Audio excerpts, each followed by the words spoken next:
Hello everyone, welcome to our channel. आज हम देखेंगे आर्टिकल 22 के बारे में, protection against arrest and detention. Last video में हमने आर्टिकल 21A को कवर किया था और लास्ट हमने पॉलिटी के कुछ इंपॉर्टेंट क्वेश्चंस देखे थे डिफरेंट टॉपिक से। आज हम आर्टिकल 22 के बारे में जानेंगे। आर्टिकल 22 हमें प्रोटेक्शन देता है अगेंस्ट अरेस्ट एंड डिटेंशन, मतलब किसी को अरेस्ट कर लिया या उसको डिटेन कर लिया, मतलब कैद कर लिया, गिरफ्तार कर लिया, तो उसको क्या प्रोटेक्शन अवेलेबल है, वो क्या कर सकता है उस टाइम पे। डिटेन्यू मतलब जिसको डिटेन कर लिया गया और जिसे कैद कर लिया गया या गिरफ्तार कर लिया गया, उसके पास क्या अथॉरिटीज़, क्या राइट्स अवेलेबल हैं, क्या प्रोटेक्शन उसे दी गई है आर्टिकल 22 के अंदर, ये हम आज डिस्कस करेंगे। So let's start. Article 22 provides two types of protection to the people who are arrested or detained। जिन लोगों को गिरफ्तार कर लिया गया है, कैद कर लिया गया है, उनसे उनकी आज़ादी छीन ली गई, तो उनको दो तरह की प्रोटेक्शन मिलती है। दो तरह की प्रोटेक्शन, दो तरह के बचाव हैं उनके पास। पहला प्यूनिटिव डिटेंशन और दूसरा होता है protective detention, preventive detention.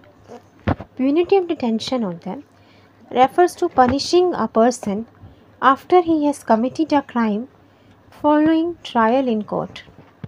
Punitive detention का मतलब होता है किसी को सज़ा देना, पनिश करना after he has committed a crime. उसने कोई गुनाह किया, किसी इंसान ने, सस्पेक्ट ने कुछ गुनाह किया, तो उसके आधार पे उसको पनिश करना, उसे सज़ा देना आफ्टर ट्रायल इन कोर्ट, मतलब कोर्ट में उसकी पेशी हो चुकी है, उसे सज़ा मिल चुकी है और उसके बाद उसे सज़ा देना, उसे हम कहते हैं प्यूनिटिव डिटेंशन। ठीक है, किसी को डिटेन करना मतलब अगर किसी ने कोई क्राइम कर दिया है उसके बाद उसे सज़ा देना, उसे हम प्यूनिटिव डिटेंशन कहते हैं कि गुनाह होने के बाद, क्राइम होने के बाद सज़ा देना। और दूसरा होता है प्रिवेंटिव डिटेंशन। प्रिवेंटिव डिटेंशन होता है is the detention of a person without trial in a court. इसमें कोई कोर्ट में पेशी नहीं होती इसमें। The purpose is to prevent the person from committing the crime in future. मतलब ऐसा नहीं है कि उसने कोई क्राइम किया, कोई गुनाह किया है, उसके बाद उसे सज़ा दी है। पुलिस ने सस्पिशन के आधार पे, शक के आधार पे उसको अरेस्ट कर लिया, डिटेन कर लिया कि वो कोई क्राइम फ्यूचर में ना करे। मतलब उस पर शक है कि फ्यूचर में वो कोई क्राइम कर सकता है, तो कोई गुनाह कर सकता है, तो उस गुनाह को रोकने के लिए, prevent the person from committing the crime in future, उस पर्सन को अरेस्ट कर लिया जाता है कि फ्यूचर में कोई क्राइम ना करे। ठीक है, तो क्राइम होने से पहले सस्पिशन पे उसको अरेस्ट कर लिया गया, डिटेन कर लिया गया, वो होता है प्रिवेंटिव डिटेंशन। और प्यूनिटिव डिटेंशन होता है after the person has committed a crime, he is punished. Punitive detention can be undertaken based on ordinary laws। मतलब ऑर्डिनरी लॉस में punitive detention हो सकती है कि एक पर्सन ने क्राइम किया, कोई गुनाह किया, उसके बाद उसे सज़ा दी गई। ठीक है। Preventive detention is undertaken based on preventive detention loss. Preventive detention मतलब किसी को इसलिए सज़ा देना, इसलिए डिटेन करना, कैद करना कि उसने कि फ्यूचर में वो कोई क्राइम ना करे, भविष्य में वो कोई गुनाह ना करे, इसलिए किसी इंसान को डिटेन कर लेना, वो हम कर सकते हैं प्रिवेंटिव डिटेंशन लॉस के तहत। मतलब ऑर्डिनरी लॉस में नहीं हो सकता प्रिवेंटिव डिटेंशन। प्रिवेंटिव डिटेंशन के कुछ स्पेशल लॉस हैं, उन्हीं के अंडर किसी को प्रिवेंटिव डिटेंशन के अंदर डिटेन किया जा सकता है। मतलब किसी को भी प्रिवेंटिव डिटेंशन के अंदर जेल में नहीं डाल सकते, तो स्पेशल लॉस होते हैं, उन्हीं के तहत, उन्हीं कानूनों के तहत प्रिवेंटिव डिटेंशन के अंदर किसी भी इंसान को डिटेन या अरेस्ट किया जा सकता है। ठीक है, आगे देखते हैं। Under punitive detention following protections are available to the detenu. Detenu कौन है? जिसको डिटेन कर लिया गया, जिसको कैद कर लिया गया है, जिसे अरेस्ट किया गया है, डिटेन्यू, उसको कुछ बचाव मिलते हैं प्यूनिटिव डिटेंशन में। प्यूनिटिव डिटेंशन मतलब क्राइम होने के बाद अगर जिसको डिटेन किया जाए, जिसको कैद अरेस्ट किया जाए, तो प्यूनिटिव डिटेंशन में डिटेन्यू को, जिसको अरेस्ट कर लिया गया है, उसके पास क्या क्या प्रोटेक्शंस हैं वो देखते हैं। Number 1, right to be informed of the grounds of detention. उसको ये जानने का अधिकार है कि उसे किस बिना पर गिरफ्तार किया गया, किस आधार पर उसे डिटेन किया गया, गिरफ्तार किया गया। He should be informed of the grounds of detention, कि क्यों उसको अरेस्ट किया गया, क्यों डिटेन किया गया, किस आधार पर, उसको ये जानने का पूरा हक है। Number 2, right to consult a legal practitioner. उसके पास ये राइट है कि वो एक लीगल प्रैक्टिशनर, एक एडवोकेट, उनकी एडवाइस ले सकता है। Right to be presented before the magistrate within 24 hours of arrest. Arrest होने के 24 घंटे के बाद एक कंपल्सरी है कि उसे मजिस्ट्रेट के सामने प्रेजेंट किया जाए, ले जाया जाए। ये कंपल्सरी है कि अरेस्ट होने के 24 आवर्स के अंदर, 24 घंटे के अंदर उसे मजिस्ट्रेट के सामने ले जाया जाए। Right to be released if the magistrate allows. अगर मजिस्ट्रेट उसको अलाउ कर देते हैं, फ्री कर देते हैं, तो उसे छोड़ना पड़ेगा, ठीक है। और अगर मजिस्ट्रेट कहते हैं कि फ़र्दर इसको कस्टडी में रखा जा सकता है, तो ही उसे आगे कस्टडी में रख सकते हैं। मतलब अरेस्ट होने के 24 घंटे के अंदर अंदर मजिस्ट्रेट के सामने उसको ले जाना होगा। अगर पुलिस उसे मजिस्ट्रेट के सामने नहीं ले जाती 24 घंटे के अंदर, तो उनको उसको रिलीज़ करना पड़ेगा, डिटेन्यू को फिर नहीं रख सकते। और इस 24 आवर्स में ट्रैवल टाइम भी इंक्लूडेड होता है। सो प्यूनिटिव डिटेंशन में ये प्रोटेक्शंस अवेलेबल हैं डिटेन्यू को, कि उसे पता हो कि उसे किस आधार पे गिरफ़्तार किया गया, वो एक लीगल प्रैक्टिशनर की एडवाइस ले सके, उसे मजिस्ट्रेट के सामने प्रेजेंट किया जाए 24 आवर्स के अंदर, और अगर मजिस्ट्रेट अलाउ करें तो ही उसे आगे कस्टडी में रख सकते हैं, अदरवाइज़ उसको रिलीज़ कर दिया जाएगा। अगर मजिस्ट्रेट कहते हैं कि उसे रिलीज़ कर दिया जाए, तो उसे रिलीज़ कर दिया जाएगा। और अगर उसे 24 आवर्स के अंदर प्रेजेंट नहीं किया जाता मजिस्ट्रेट के सामने, तो पुलिस को उसे छोड़ना होगा, ठीक है।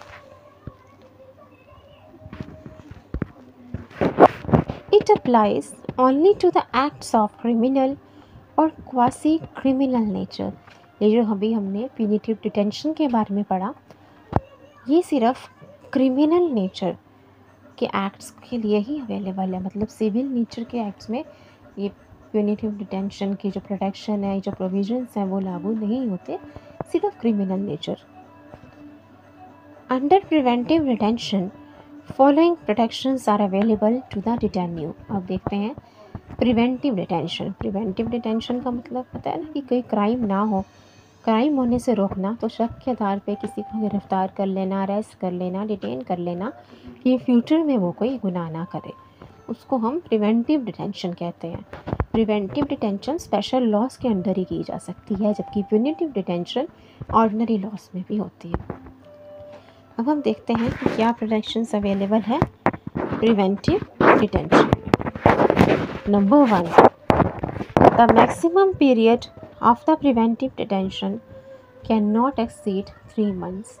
अगर आप किसी को प्रिवेंटिव डिटेंशन के अंदर डिटेन कर रहे हो, तो मैक्सिमम 3 months, उससे ज़्यादा नहीं कर सकते। It can be extended on the recommendation of advisory board. एक एडवाइजरी बोर्ड बनाया जाता है, जिसमें हाई कोर्ट के जजेस होते हैं, जो प्रिवेंटिव डिटेंशन को देखता है, प्रिवेंटिव डिटेंशन के लॉस, उसके बारे में एडवाइस करता है।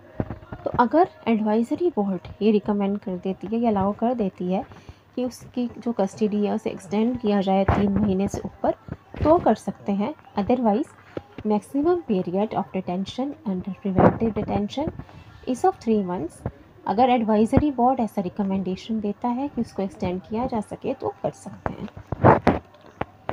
Second point, the grounds of detention should be inform to the डिटेन्यू।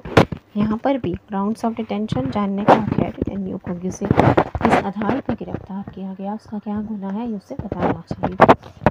The facts against public interest need not be disclosed.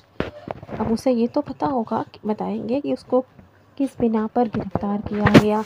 He should be informed of the grounds of detention, but the facts against public interest need not be disclosed. Public interest के against facts हैं, मतलब ठीक है, तो उनको बताने की ज़रूरत नहीं है डिटेनियो को। The facts against public interest need not be disclosed. Third point, right of representation against the detention. Detenu के पास ये राइट है कि वो खुद को रिप्रेजेंट कर सके, अपना पक्ष रख सके अगेंस्ट द डिटेंशन, अपनी बात कह सके, खुद को रिप्रेजेंट कर सके। तो क्या प्रोटेक्शंस अवेलेबल हैं प्रिवेंटिव डिटेंशन में डिटेन्यू को? Number 1, maximum period 3 months. Advisory board के रिकमेंडेशन पे बढ़ा सकते हैं पीरियड को। ग्राउंड्स ऑफ डिटेंशन डिटेन्यू को पता होना चाहिए, लेकिन पब्लिक इंटरेस्ट में अगर उसे डिटेन किया गया तो उसको बताने की ज़रूरत नहीं है। Right of representation against the detention, represent कर सकता है, वो खुद को अपना पक्ष रख सकता है डिटेन्यू। तब पार्लियामेंट कैन प्रिस्क्राइब, हम देखते हैं कुछ पावर्स ऑफ पार्लियामेंट के बारे में प्रिवेंटिव डिटेंशन के। The parliament can prescribe the circumstances and cases in which a person can be detained for more than 3 months without the recommendation of the advisory board। अभी हमने देखा maximum detention 3 months है, उसके आगे recommendation of advisory board. लेकिन parliament एक circumstances, cases, ऐसी हालात, ऐसी सिचुएशन या ऐसी केसेस के बारे में, स्पेशल केसेस के बारे में बता सकती है जहाँ पे एडवाइजरी बोर्ड की अप्रूवल के बिना, उनकी रिकमेंडेशन के बिना भी एक डिटेन्यू को 3 महीने से ज़्यादा कस्टडी में रखा जा सके, डिटेन कर सकते हैं। ठीक है। Second, the maximum period for which a person can be detained in any case under a preventive detention law. Preventive detention के लिए स्पेशल लॉस हैं, तो उसमें से किसी लॉ के अंदर अगर किसी पर्सन को डिटेन किया गया है, उसे कैद किया गया है, गिरफ्तार किया गया है, तो मैक्सिमम पीरियड कितने साल के लिए, कितने टाइम के लिए उसे गिरफ्तार कर सकते हैं। अभी हमने देखा था मैक्सिमम पीरियड 3 मंथ्स है, उसको बढ़ा सकते हैं एडवाइजरी बोर्ड की रिकमेंडेशन या अप्रूवल पर। और पार्लियामेंट उन केसेस के बारे में भी बता सकता है, स्पेशल केसेस या सर्कमस्टांसेस, या बिना एडवाइजरी बोर्ड के रिकमेंडेशन या अप्रूवल के भी आप किसी भी पर्सन को डिटेन कर सकते हो, किसी को डिटेन कर सकते हो प्रिवेंटिव डिटेंशन में 3 महीने से ज़्यादा। तो maximum period for which a person can be detained in any case under a preventive detention law, तो 3 महीने से इसे एक्सटेंड कर सकते हैं, है ना, एडवाइजरी बोर्ड के रिकमेंडेशन पे, या फिर पार्लियामेंट अगर कोई ऐसी सर्कमस्टांस या केस बताता है। लेकिन मैक्सिमम पीरियड कितना, किसी को 500 साल तक तो डिटेन नहीं कर दोगे ना, कुछ टाइम लिमिट होगी, कुछ एक मैक्सिमम पीरियड होगा, तो वो भी पार्लियामेंट ही तय करेगा प्रिवेंटिव डिटेंशन लॉ में, मतलब किस लॉ में मैक्सिमम पीरियड कितना होगा डिटेंशन का। Third point, procedure that needs to be followed by the advisory board in inquiry. Advisory board में हाई कोर्ट के जजेस हैं जो प्रिवेंटिव डिटेंशन लॉस के बारे में देखते हैं, तो जब वो इंक्वायरी करें किसी केस की, तो उसके लिए क्या प्रोसीजर फॉलो करेंगे, ये भी पार्लियामेंट ही तय करेगा। तो क्या पार्लियामेंट के पास पावर्स हैं प्रिवेंटिव डिटेंशन में? Thus, they can prescribe the circumstances and cases in which a person can be detained for more than 3 months without recommendation of advisory board। ऐसी circumstances, ऐसी situations के बारे में बता सकते हैं जहाँ पे एक इंसान को 3 महीने से ज़्यादा कैद किया जा सकता है प्रिवेंटिव डिटेंशन में बिना एडवाइजरी बोर्ड के सलाह के।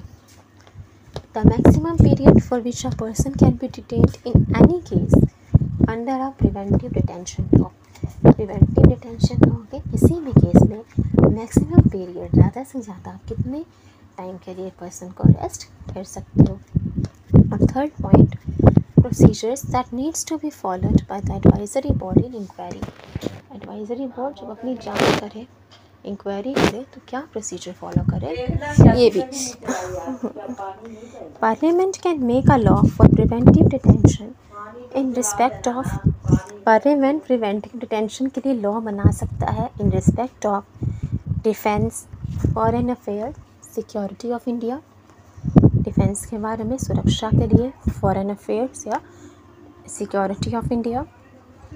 Both the parliament and state legislature can make laws with respect to security of state maintenance of public order and maintenance of supply and services essential to the community. Parliament और state legislature दोनों मिल के laws बना सकते हैं। Security of state, maintenance of public order और maintenance of supply and services essential to the community. ये सारे प्रिवेंटिव डिटेंशंस लॉ हैं मेड बाय द पार्लियामेंट। आप इनकी लिस्ट देख सकते हैं।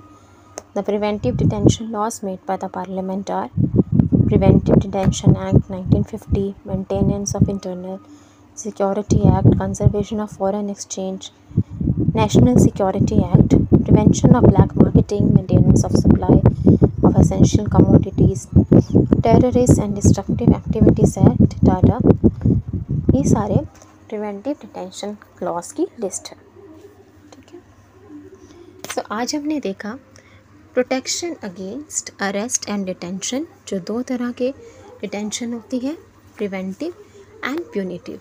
प्रिवेंटिव डिटेंशन होता है after a crime has been committed, और उसमें कोर्ट में पेशी के बाद उसे सज़ा दी जाती है।